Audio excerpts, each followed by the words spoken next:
नमस्कार। स्वागत है आप लोगों का study for life YouTube channel में।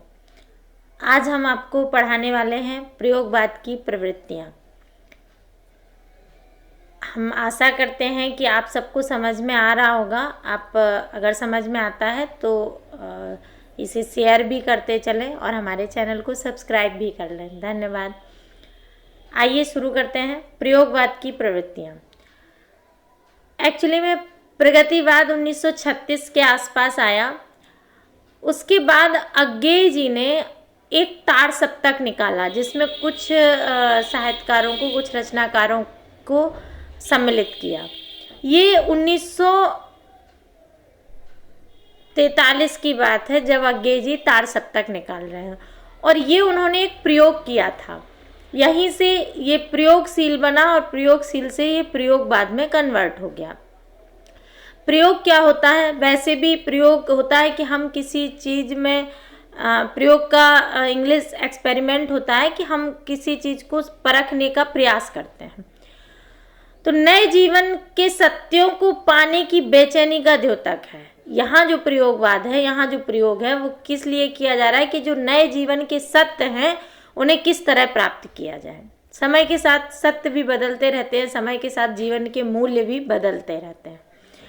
अज्ञेय ने तार सप्तक की भूमिका में प्रयोगशील शब्द का प्रयोग किया था जो बाद में प्रयोगवाद बन जाता है, जिससे अज्ञेय ऐतराज भी करते हैं। वो कहते हैं कि प्रयोगशील है, ये प्रयोगवाद नहीं है। बाद में नकारात्मकता आ जाती है इसलिए वाद का वो खंडन करते हैं, लेकिन बाद में वो प्रचलित प्रयोगवाद ही रहता है। अज्ञेय कहते हैं कि प्रयोग अपने आप में साध्य नहीं है, वह साधन है और दोहरा साधन है, क्योंकि एक तो वह उस सत्य को जानने का साधन है जिसे कभी प्रेषित करता है, और दूसरे वह उस प्रेषण की क्रिया को और उसके साधनों को भी जानने का साधन है। मतलब क्या हुआ कि प्रयोग जो है वो साध्य नहीं है, मतलब वो मंजिल नहीं है, वो साधन है। वो एक प्रक्रिया है जिसके द्वारा हम अपनी मंजिल को पाएंगे, हम सत्य को पहचानेंगे। उस सत्य को पहचानने की जो एक प्रक्रिया है वही प्रयोग है। तो वो साधन है, साध्य नहीं है। और दोहरा साधन का मतलब एक तो ऐसा साधन है जिससे हम जिससे सत्य को पहचानेंगे, और दूसरा जिन साधनों का हम प्रयोग कर रहे हैं उसको भी जानने का एक साधन है प्रयोग।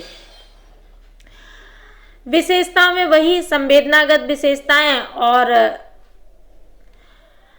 शिल्पगत विशेषताएं। तो पहले हम संवेदनागत विशेषताओं पर बात कर लेते हैं। भावुकता तथा बौद्धिकता का संश्लेषण, इनका मिश्रण किया गया है। भावुकता भी है और फिर बौद्धिक प्रयोग भी किए गए हैं। वो कहते हैं कि सुनो कवि, भावनाएं नहीं है सोता। सोता मतलब जो जिससे जैसे कहीं से पानी निकलता है तो उसको बोलते हैं कि सोता फूट गया, मतलब एक स्रोत टाइप से कह सकते हैं, स्रोत को ही सोता कह देते हैं। सुनो कवि, भावनाएं नहीं है सोता, भावनाएं खाद हैं केवल। सोता उसको भी बोलते हैं जो पौधा, जो अंकुर निकलता है उसको भी बोलते हैं। तो सुनो कभी, भावनाएं नहीं है सोता, भावनाएं खाद हैं केवल। जरा उनको दबा के रखो, उनको और पकने दो, ताने दो, तचने दो कि उनका सार बनकर धरा को उर्वर कर दे। भावना क्या है? खाद है। खाद जितनी पुरानी होगी, जितनी दबा के रखी हुई होगी, जितना उसमें पूरा प्रक्रिया हो गई होगी, उतनी ही वो, और जब उसको ज़मीन पर डाला जाता है, कृषि योग्य भूमि पर डाला जाता है तो वो और उर्वरा हो जाती है। तो इसी तरह भावनाएं हमारी जो है वो खाद है। उन्हें और पकने दो, तचने दो, तपने दो, ताकि वो जब निकले तो वो जो साहित्य की भूमि है, जो समाज की आवश्यकता है, उनको उर्वरा शक्ति देने का प्रयास कर सकें। दूसरा है नवीन राहों का विश्लेषण। अज्ञेय कहते हैं कि परंपरा अर्जित किया गया सत्य होता है। परंपरा जो है वो अर्जित किया गया सत्य होता है, जो दी गई है वही रूढ़ी है। मतलब परंपरा क्या है? जो चली आ रही है उसी को हम सत्य मान रहे हैं। तो अर्जित किया हुआ है, आपने नहीं खोजा है, जो था उसी को मान लिया। जो दी गई है वह रूढ़ी है, मतलब जो आपको पहले से दी गई है उसी को रूढ़ी कहते हैं। जो आप नया खोजते हैं वो अन्वेषण होता है, लेकिन जो दिया गया है वो रूढ़ी हो गया। इस दिशा से उस दिशा तक छूटने का सुख, टूटने का सुख, बिना सीढ़ी के बढ़ेंगे, तीर के जैसे बढ़ेंगे। इसलिए इन सीढ़ियों के फूटने का सुख, टूटने का सुख, मतलब आप नई राह खोजेंगे, नया जब कुछ करेंगे तो आपको बहुत कुछ दंश झेलना होगा, बहुत कुछ टूटता है आपके साथ। तो जब आपका मन दृढ़ हो, जब आपको कुछ भी पाने की इच्छा दृढ़ हो, तो जो बीच का जो सफ़र होता है उसमें कितनी भी परेशानियां आए वो कहीं ना कहीं एक सुख का ही अनुभव कराती हैं। जैसे आप तैयारी कर रहे हैं, आप एक कमरे में रहते हैं, छोटे से कमरे में जो किचन के बराबर होता है, किसी तरह आप ज़मीन में सोते हैं, टिफ़िन का खाना खाते हैं या ऐसे ही दाल चावल खाते हैं, तो वो कहीं ना कहीं ऐसे सोचा जाए तो हम अपने घरों में इस तरह का रहना पसंद नहीं करेंगे, लेकिन ये भी इस तैयारी में एक सुख का ही अनुभव कराता है। वही स्थिति है यहाँ भी। वैचारिक प्रतिबद्धता का निषेध, कोई प्रतिबद्ध होकर नहीं लिख रहे हैं, कोई प्रतिबद्धता नहीं है। विचारधारा, किसी एक विचारधारा को नहीं पकड़ना है, जो समाज की आवश्यकता है स्वच्छंदता से लिखना है। वो कहते हैं कि विचारधारा एक यांत्रिक चिंतन पैदा करती है। फ्राइड का सिद्धांत है ये। फ्राइड कहते हैं कि विचारधारा एक यांत्रिक चिंतन पैदा करती है। यांत्रिक मतलब मशीनी।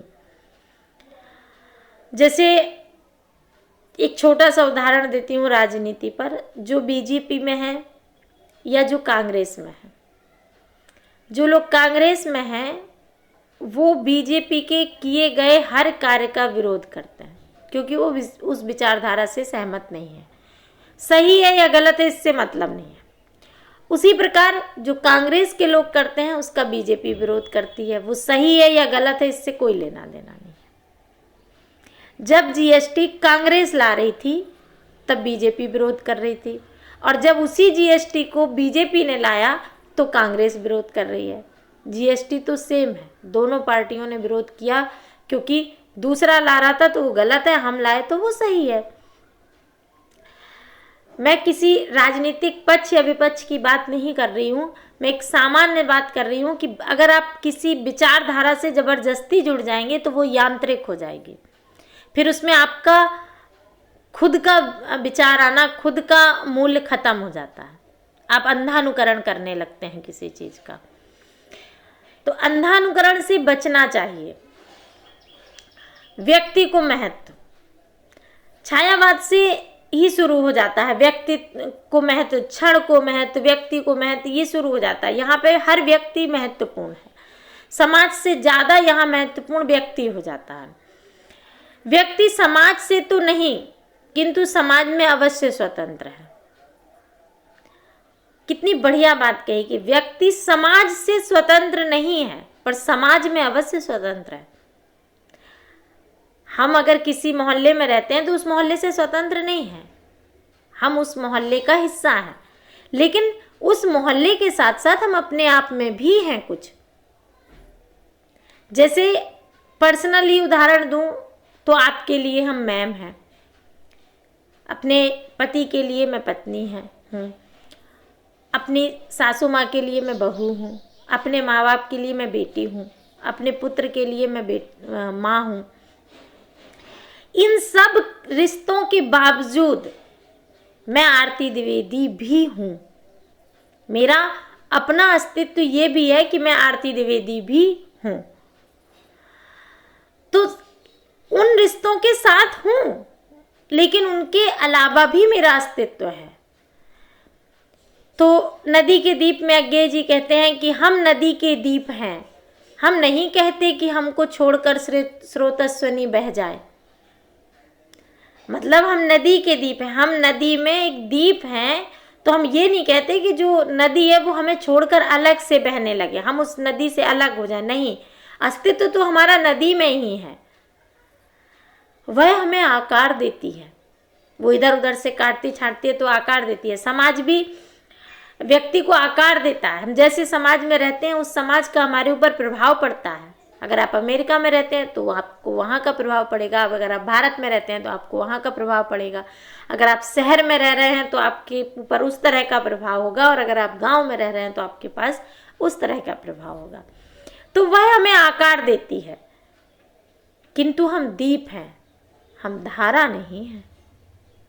वो हमें आकार अवश्य देती है, लेकिन हम हैं तो दीप ही, हम नदी नहीं हैं। हम नदी की कोई धारा नहीं है कि उसके साथ में बहेंगे। हम रहेंगे अपनी जगह ही, वो हमें काट छांट देगा लेकिन हम रहेंगे अपनी जगह। उसी तरह समाज हमें काटता छांटता है, पर रहते हम स्वयं अपने आप में ही हैं। स्वतंत्र अस्तित्व भी हमारा होता ही है। क्षण को महत्व, जैसे मैंने अभी कहा, छायावाद से लेकर आधुनिक काल में जितना भी होगा, क्षण का महत्व बढ़ता जाएगा। व्यक्ति का महत्व बढ़ेगा, क्षण का महत्व बढ़ेगा, और सब समय पर आया है, बस उतना ही क्षण अपना, तुम्हारी पलकों का कपना। मतलब हर क्षण में व्यक्ति जीना चाहता है, हर क्षण को महत्व देता है। छोटा सा छोटा, छोटी सी छोटी चीज का अस्तित्व है, वही दिखा रहा है कि और सब समय पर आया है, बस उतना ही क्षण अपना, तुम्हारी पलकों का कपना। जब नायक नायिका की पलकों को कपते हुए देख रहा है, उसमें जो सुख का अनुभव कर रहा है, उसे वो अपना समय मान रहा है। अगला है यौन चेतना की प्रबलता। अज्ञेय जी कहते हैं कि आज के सामान्य मनुष्य का मन यौन कुंठाओं से भरा हुआ है। जो आपके सिलेबस में शेखर एक जीवनी है, वो भी मनोवैज्ञानिक उपन्यास है, उसमें भी फ्राइड का बहुत प्रभाव है और अज्ञेय पे उनका बहुत प्रभाव दिखता है। उस उपन्यास में भी इसका प्रभाव है। फ्राइड भी मानते हैं कि सभी में यौन चेतना रहती ही है और वो सब जगह काम करती है। अज्ञेय भी कुछ कुछ उसी तरह से बात करते हैं। कहते हैं आज के सामान्य मनुष्य में यौन कुंठा भरी हुई है। वो कहते हैं ना हो ये वासना तो जिंदगी की माप कैसे हो। अगर हमारे अंदर ये वासना को भी अच्छा कह रहे हैं कि अगर ना हो ये वासना तो जिंदगी की माप कैसे हो। अगर हमारे अंदर वासना नहीं हो तो हम जिंदगी की माप कैसे करेंगे। किसी के रूप का सम्मान मुझ पर पाप कैसे हो। पहले माना जाता था कि किसी, जैसे भक्ति काल वगैरह में था कि आप पर स्त्री के बारे में या पर पुरुष के बारे में सोच भी लेते हैं तो आप पाप के भागीदार होते हैं। लेकिन यहाँ क्या है कि अगर हम किसी के रूप की तारीफ कर रहे हैं, किसी को निहार रहे हैं, तो ये तो हम उसके रूप का सम्मान कर रहे हैं। ये हम पर पाप कैसे हो गया। ये धर्मवीर भारती जी कहते हैं कि ना हो ये वासना तो जिंदगी की माप कैसे हो। किसी के रूप का सम्मान मुझ पर पाप कैसे हो। शहरी प्रेम दृष्टि, यहाँ शहर महत्वपूर्ण होने लगे। फूल को प्यार करो और झरे तो झर जाने दो। जो आजकल का प्यार है, चल रहा है तो ठीक है, नहीं ब्रेकअप कर लिया, ब्रेकअप की भी पार्टी हो गई। तो फूल को प्यार करो और झरे तो झर जाने दो। तमन्ना नहीं है, जितना मिल रहा है उतना ले लो, नहीं है तो कोई बात नहीं। ये नहीं कि उसके पीछे जान देने वाली बात आ जाए, उस तरह का प्यार नहीं है। फूल को प्यार करो और झरे तो झर जाने दो। जीवन का सुख लो देह मन आत्मा की रसना से। जीवन का पूरा सुख लो सब चीज़ों से, देह से, मन से, आत्मा से, आत्मा की रचना से। रचना माने जीव होता है। पर मरे तो मर जाने दो, और ये सब शरीर मरता है तो मर जाने दो। है तो पूरा एंजॉय करो, नहीं है तो खत्म काम, उसका कोई दुख नहीं मनाओ। आगे हम शिल्प पर बात करते हैं। तो प्रयोगवादियों ने शिल्प पर महत्व दिया है। काव्य रूप में ना तो इन्हें प्रबंध कहा जा सकता है और ना ही मुक्तक। ये काव्य शास्त्रीय ढांचे का अतिक्रमण तो करते ही हैं। ये चीज़ें छायावाद से ही स्टार्ट हो जाती हैं। और ये जो लिखते हैं कविताएं, ये काफ़ी लंबी कविताएं लिखते हैं। तो एक तरह से लगता है जैसे कहानी टाइप से बड़ी कविताएं लिखती हैं, तो प्रबंधात्मक लगती हैं मुक्तक ही, पर पूरी तरह उन्हें ना मुक्तक कहा जा सकता है ना प्रबंधात्मक। भाषा, अज्ञेय कहते हैं कि भाषा सिर्फ अभिव्यक्ति का माध्यम नहीं है। जानने का माध्यम भी है। भाषा सिर्फ अभिव्यक्ति का माध्यम नहीं है, जानने का भी माध्यम है। जितनी हमारी भाषा होती है हम उतना ही सोच सकते हैं। बात सही भी है कि भाषा सिर्फ अभिव्यक्ति का माध्यम नहीं है। अभिव्यक्ति तो हम बिना बोले भी कर लेते हैं। बिहारी जी का दोहा हमने आपसे बताया था, कहत नटत रीजत खिजत मिलत खिलत लजियात भरे भवन में करत है नैनन ही सो बात। आंखों से बात करके वो अपनी पूरी बात कह लेते हैं। तो अभिव्यक्ति तो बिना बोले भी हो सकती है। तो अभिव्यक्ति का माध्यम भाषा नहीं है, सिर्फ अभिव्यक्ति का माध्यम नहीं है, जानने का माध्यम भी है। आपको जितनी भाषाएं आती होंगी आप उतना अधिक ज्ञान प्राप्त कर सकते हैं। और कहीं ना कहीं सच भी है। अगर हमें सिर्फ हिंदी आती है तो हम सिर्फ हिंदी साहित्य पढ़ सकते हैं। अगर हमें अंग्रेजी भी आती है तो हम अंग्रेजी का भी साहित्य पढ़ सकते हैं। अगर हमें फ्रेंच आती है तो हम फ्रेंच का भी पढ़ सकते हैं। अगर हमें उर्दू आती है तो हम उर्दू साहित्य भी पढ़ सकते हैं। वरना हमारा ज्ञान सीमित हो जाएगा कि हम सिर्फ हिंदी ही पढ़ सकते हैं। तो ये बहुत महत्वपूर्ण है।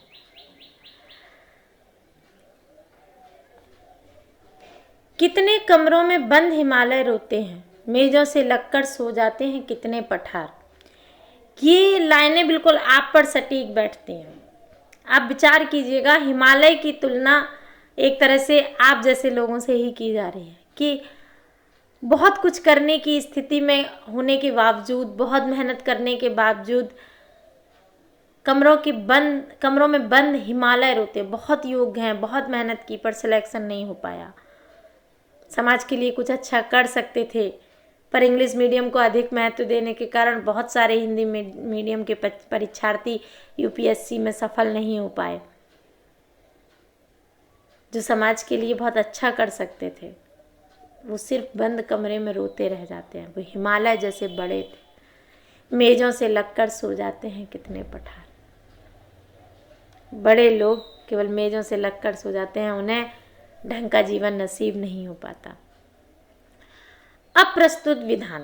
अप्रस्तुत विधान का मतलब है जो सामने नहीं दिखता, जैसे अलंकार वगैरह। अलंकारों को अप्रस्तुत विधान में माना जाता है क्योंकि अलंकार आकर काव्य की शोभा बढ़ाते हैं, एक नया अर्थ प्रदान करते हैं। और ये नए उपमान गढ़ रहे हैं आगे। कलंगी बाजरे की इनकी बड़ी फेमस कविता है। लिखते हैं कि अगर मैं तुमको ललाते सांझ की नभ की अकेली तारिका अब नहीं कहता। अगर मैं तुमको ललाते सांझ के नभ की अकेली तारिका, ललाते सांझ के नभ की मतलब लालिमा छाए हुए सांझ जब हो रही है, अकेली तारिका, शुरू में एक आध तारा जो निकलता है, अब नहीं कहता। मैं अगर तुम्हें ऐसा नहीं कहता तो नहीं कारण, तो ये कारण नहीं है कि मेरा हृदय उथला या कि सूना है। तो ऐसा नहीं है कि मेरा हृदय उथला है या कि सूना है, उसमें कोई भाव ही नहीं है, ऐसा नहीं है। या कि मेरा प्यार मैला है, ऐसा भी नहीं है कि मेरा प्यार मैला है, बल्कि केवल यही, ये उपमान मैले हो गए। ये जो तारा के समान बताना, चांद के समान बताना, गुलाब के समान बताना, ये सब उपमान मैले हो गए हैं। देवता इन प्रतीकों के कर गए हैं कूच। इन प्रतीकों में जो देवता पाए जाते थे वो अब कूच कर गए हैं। ये किसी को भी दे दिए जाते हैं, किसी की भी तुलना चांद से और गुलाब से कर दी जाती है। तो मैं अपनी प्रिय की, जो मेरी प्रियतमा है, उसकी तुलना इन सब से नहीं करता। मैं तुम्हें कहता हूँ कलंगी बाजरे की, मैं तुम्हें बाजरे की कलंगी से तुम्हारी तुलना करता हूँ। तुलसीदास भी ये मध्यकाल में कह रहे हैं सीता जी के लिए कि सब उपमा कवि रहे जुठारी, सब उपमा कवि रहे जुठारी, कही पटतरों विदेह कुमारी।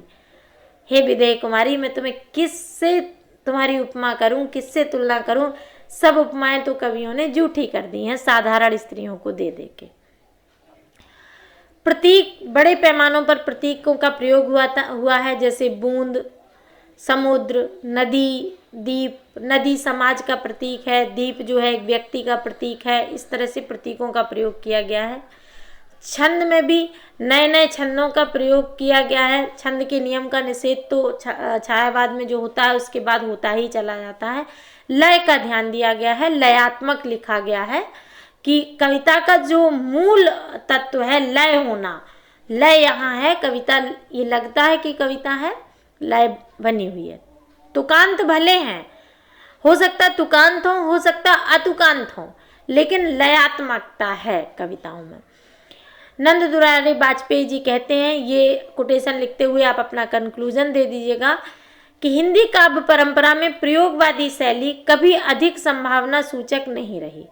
प्रयोग शब्द में प्रायः नए अभ्यास, नए प्रयास या नए निर्माण चेष्टा का अर्थ लिया जाता है। ये प्रयोगवाद कम, प्रयोगशील अधिक है, मतलब लगातार नए नए प्रयोग करना। जैसे गांधी जी भी जब प्रयोग की बात करते हैं तो वो हर बार नई चीज करते हैं, अपने ही कही हुई बातों को बाद में वो नकारते हैं और उनसे कहा जाता है कि आपने पहले ऐसा कहा था, तो कहते हैं कि सत्य के प्रति मेरे प्रयोग है, पहले वाला सही नहीं, पहले वो सही लग रहा था, नया प्रयोग किया तो ये वाला अधिक सही लग रहा है। तो आशा है आपको ये समझ में आ रहा होगा। आप हमें कमेंट्स बॉक्स में बताते रहिए ताकि आपको जहाँ भी कोई समस्या हो हम उसे सुलझा सकें। और आप लोग हमारे टेलीग्राम चैनल से जुड़ सकते हैं, वहाँ पे हम प्रश्न लिख रहे हैं, आप आंसर देने का कोशिश कीजिए, लिखिएगा उत्तर, हम आपके उत्तर चेक करेंगे। हमारी पूरी टीम है जिसमें आप लिखिए, आपको टिप्पणीगत बताया जाएगा कि आपको जो लोग ऐसे हैं जो नहीं चेक करवा पा रहे हैं, टेस्ट सीरीज वगैरह नहीं कहीं दे पा रहे हैं, समस्या में हैं, वो अपने क्वेश्चन लिखकर हमसे चेक करवा सकते हैं। तो डिस्क्रिप्शन बॉक्स में टेलीग्राम का लिंक है, आप उससे जुड़िए। धन्यवाद।